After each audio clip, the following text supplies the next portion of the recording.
जी भाई साहब, माइक थोड़ा ऊपर कर लो दीपक भाई। बन रहा है। इतने दूल्हे बज रहे हैं, ये माइक के पीछे भी छुप सकते हैं। सही टाइम पे है ना। माँ सरस्वती को प्रणाम करता हूँ। मंच में बैठे सभी कवियों का अभिनंदन करता हूँ। जी भाई। गरम जलेबियों के चक्रव्यूह से बच के आए जयश्री परिवार के सभी सदस्यों का आभार व्यक्त करता हूँ कि उन्होंने मुझे इतने बड़े कवियों के साथ काव्य पाठ करने का अवसर दिया।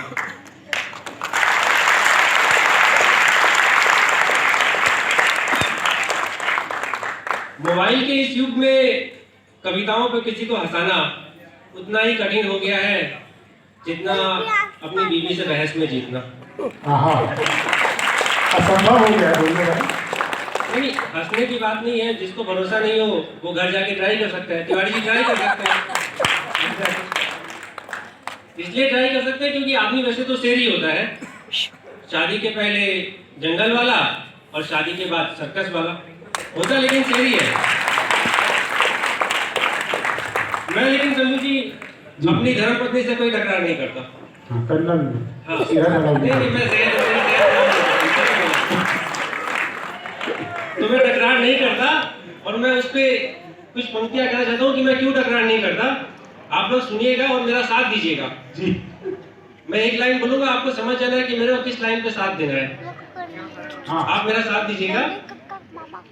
मैं तुझसे करूं टकरार, मैं तुझसे करूं टकरार, अरे रे अरे ना बाबा। मैं तुझसे करूं टकरार, अरे रे ना बाबा। मैं तुझसे करूं टकरार, अरे रे अरे ना बाबा। मैं तुझसे करूं टकरार, अरे रे अरे ना बाबा। न जाने किस चक्कर में आया, सरेआम का ढोल बजाया।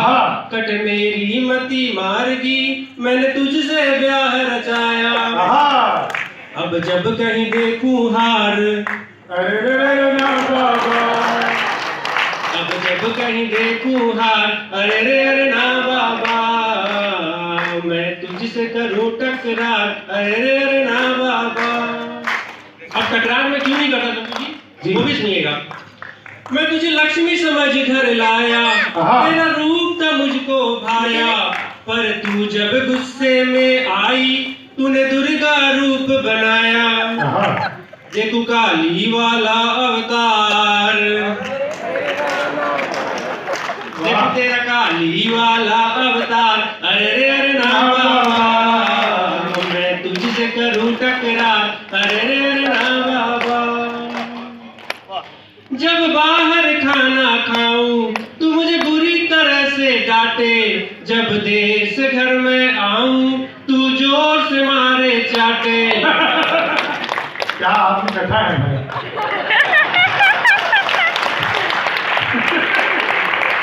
जोर से मारे चाटे। जब बाहर खाना खाऊं तू मुझे बुरी तरह से डांटे। जब देर से घर में आऊं तू जोर से मारे चाटे। तेरे खाने को कहूँ बेकार, अरे ना बाबा। तेरे खाने को कहूँ बेकार, अरे रे अरे ना बाबा। मैं तुझसे करूँ टकरार, अरे रे अरे ना बाबा। आया कमजोर आप लोगों की।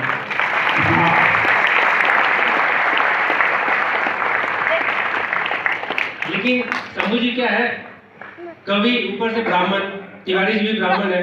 हमको टकरार करने की जरूरत ही नहीं है। मुसीबत हमसे वैसे ही खींचती है जैसे लोहे को चुंबक खींचती है ना, वैसे ही हमको मुसीबत खींचती है। मेरी तो शादी भी शंभू जी में बताऊं तो वाइफ के दादाजी अड़ गए, बोले कि मैं हनीमून की टिकट मैं ही बनाऊंगा। मैंने बोला अरे ये तो दूसरे रिश्तेदार का काम है। बोले नहीं नहीं मैं ही बनाऊंगा हनीमून की टिकट। मैंने भी मन में सोच लिया चलो बढ़िया है, इस बार स्विट्जरलैंड की टिकट स्विट्जरलैंड दादाजी के पैसे पे ही घूमेंगे। वो तो साथ नहीं गए थे, तो बोले ठीक है इस बार दादाजी के पैसे भी स्विट्जरलैंड घूमेंगे। वो तो जब वाइफ ने दूसरे दिन बताया कि ट्रेन सुबह 11 बजे जाएगी तब ख्वाब जाके टूटा। तालियां तब और भी बजाइएगा जब स्टेशन पे पहुंचा, ट्रेन आई, उस पे नाम देखा, पैरों के तले से जमीन खिसक गई। लिखा हुआ था हावड़ा हरिद्वार एक्सप्रेस।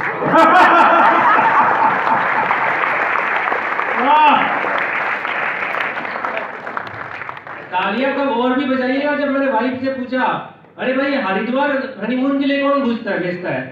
बोला नहीं, इसमें दिक्कत क्या है?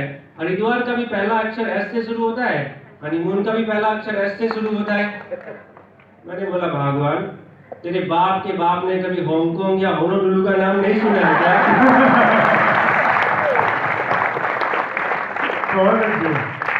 खैर ट्रेन शुरू हुई तो हमने भी अपनी यात्रा शुरू की। तो वाइफ ने मूड चेंज करने के हिसाब से फागुन का महीना था, बोला आपकी कुछ कविता ही सुना दो। तो मैंने उसको एक होली की एक कविता सुनाई, 4 लाइन की छोटी सी कविता, आप भी सुनेगा और आनंद लीजिएगा। कि होली में तेरे गाल क्यों ये लाल है गोरी, अच्छा, होली में तेरे गाल क्यों ये लाल है गोरी, हिरनी के जैसे मस्त तेरी चाल है गोरी, और निकले जब मोहल्ले से मेरे मदमस्त हवासी, जवानों से बूढ़ों तक का बुरा हाल है गोरी। क्या बात है, बहुत अच्छा। और पिछली दफा तूने मुझे इनकार किया था। अच्छा, हमको क्या है, हम कभी लोग हैं ना, एक बार मना कर देते हैं, हम फिर दूसरे साल पहुंच जाते हैं। पिछली दफा तूने मुझे इनकार किया था, एक बार फिर से सोच नया साल है गोरी। क्या बात है, वाह वाह वाह। और होली के पावन रंगों में घुली मासूम सी अदा, होली के रंगों में घुली मासूम सी अदा, छुपाई है यूं नैनों में कमाल है गोरी। वाह, बहुत अच्छे, क्या बात है। खैर शंभू जी जैसे तैसे हरिद्वार पहुंचे। दादाजी ने बड़ा अच्छा इंतजाम किया था, सेठ जमुनालाल धर्मशाला में हमारे लिए ठहरने की व्यवस्था थी। हनीमून में कपल्स को असुविधा नहीं हो इसलिए कमरे भी 2 बुक कराए थे।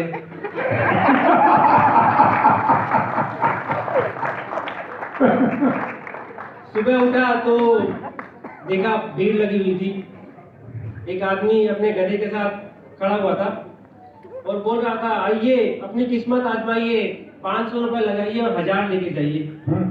मैं भी पहुंच गया शंभू जी। मैंने बोला भाई क्या, कैसे किस्मत आजमानी है? बोला कुछ नहीं, मेरे गधे का सर नाम में हिलाना है और 500 के 1000 लेके जाने हैं। मैंने बोला बस इतना सा? मैं गया, मैंने शंभू जी गधे के कान में कुछ बोला, गधा सुना, सुनते ही गधा बोला अरे क्या बोला भाई, बता तो सही, 1000 ले ले, बता दो। बोला नहीं ट्रेड सीक्रेट नहीं बताते हम। बोला नहीं नहीं भाई साहब बता दे। मैंने बोला कुछ नहीं, मैं तो गधे के कान में गया, जाके मैंने खाली इतना ही कहा, कवि हूँ कुछ सुनाऊं क्या?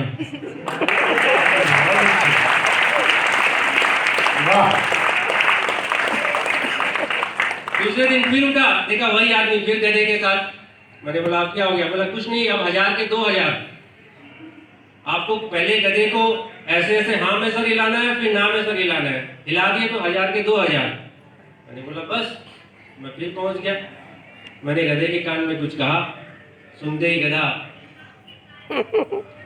मैंने फिर कुछ कहा, गधा फिर सुन नाम में। अब उसने पाँव पकड़ लिए, शंभू जी बोले बताओ क्या बोला? मैंने बोला कुछ नहीं, मैं तो गया, मैंने पहले पूछा गधे को कान में, पहचाना क्या? फिर मैंने पूछा कुछ सुनाऊं क्या? वाह,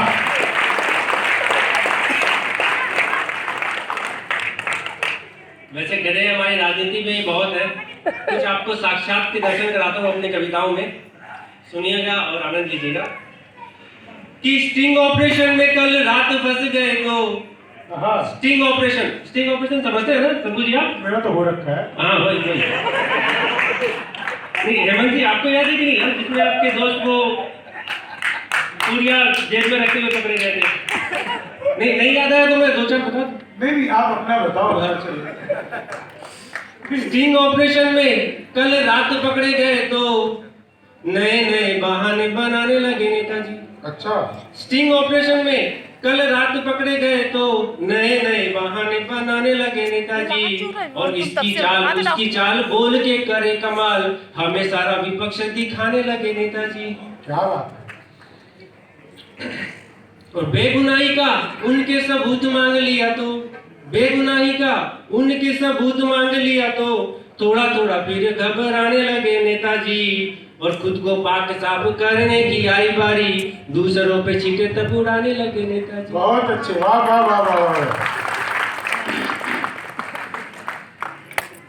तो आजकल के जो छोटू तुम नीचे उतर लात मार। वो तो ऐसे ही है जी। कुछ परिवार के सदस्यों में कुछ यंग लोग भी बैठे हैं। मैंने भी अपने मंगेतर को एक रियल लाइफ में कविता लिखी थी, जो मैंने उसको सुनाई थी। उसने मुझे पूछा था कि आप क्या करोगे, क्या करते हो, उसने पूछा था, तो मैंने अपनी कविताओं में उसको जवाब दिया था जी। आप भी सुनिएगा। मैं चमकूंगा एक दिन सितारों में, तू देखते रहना। मैं चमकूंगा एक दिन सितारों में, तू देखते रहना। नजर आ जाऊंगा हजारों में, तुम देखते रहना। और दिल की बात जो अब तक छुपा के रखी थी, कह जाऊंगा इशारों में, तुम देखते रहना। वाह वाह वाह वाह।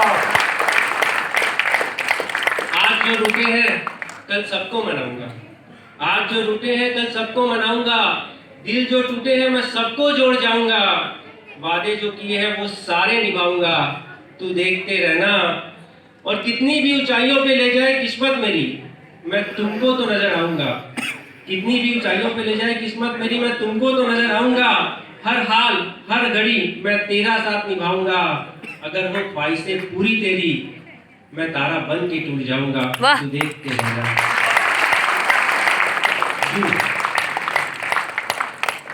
बैक स्टेज पद्मिनी जी मेरे को बोल रही थी कि दीपक जी आपको डरने की जरूरत नहीं है। अच्छा, आप मंच पे जब कौवे बात करने आओ तो आप भी शर्मा, ऑडियंस मैं भी शर्मा, आप लोग आप डरिएगा मत, हम दोनों शर्मा शर्मा। और आप तो जानते हैं शर्मा शर्मा भाई भाई मिलके शर्मा। भाई भाई किसने बोला भाई भाई? अरे दो शर्मा, शंभू जी बोले मिल के नहीं शर्मा सकते क्या? खैर पद्मिनी जी, ऐसा नहीं है कि मैंने शादी के बाद ही पछतावा हुआ। शादी के पहले भी मैंने अपने दोस्त से सलाह मांगी थी। अपनी अंतिम कविता सुनाता हूँ कि समय की पाबंदी। तालियां बजाओ एक बार भाई, अंतिम कविता सुनाए। उसके बाद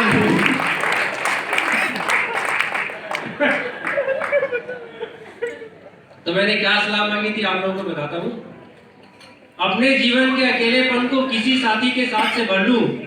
मैंने अपने दोस्त से सलाह मांगी, अरे भाई क्या मैं शादी कर लूं? मेरी बातें सुन के हो गया वो दुखों का मारा। आंखें भर आई उसकी, आंखों में उमड़ा सागर सारा। बोला शादी से पहले मेरी अमीरी के चारों ओर थे चर्चा। अब पान खाने के पैसे नहीं बचते, इतना होता है खर्चा। दिन रात अपनी बदनसीबी को रातों को बैठ के रोता हूँ। दिन रात अपनी बदनसीबी पे रातों को बैठ के रोता हूँ। लुंगी तो कब की फट चुकी है, इसका लहंगा पहन के ही सोता हूँ।